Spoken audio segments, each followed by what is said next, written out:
Mon psoriasis a été diagnostiqué quand j'avais l'âge de 12 ans, uniquement sur le cuir chevelu, juste un peu irritant parce que ça grattait.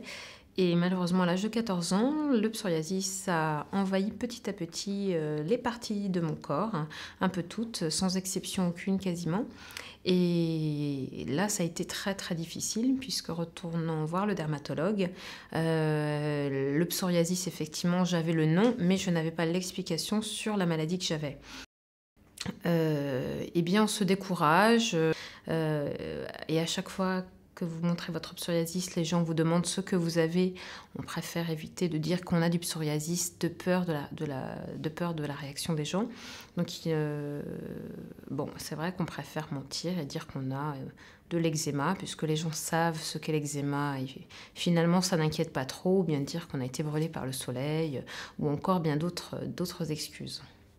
Donc j'ai essayé effectivement différents traitements. J'ai donc autant de traitements qui marchaient que très ponctuellement.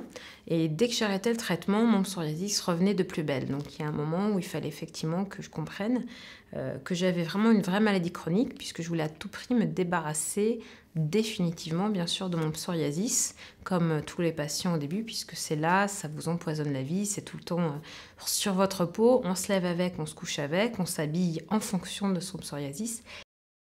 Et j'ai donc arrêté de faire de la danse, par exemple, pendant un moment, parce que c'était difficile de faire de la danse et d'avoir des plaques visibles, surtout au moment des spectacles et des costumes.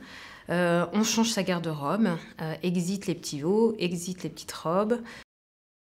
Donc voilà, il est vrai qu'on est obligé de changer sa vie à cause de la visibilité du psoriasis pour éviter justement d'avoir à répondre constamment aux questions posées par les gens, car le fait que ce soit aussi visible et disgracieux amène forcément n'importe qui à poser des questions. Donc l'idée, c'est de dire aux gens, soyez compréhensibles avec nous patients et laissez-nous vivre tout simplement, vivre une vie normale sans nous juger d'une manière dure ou injuste parce qu'on a une maladie visible.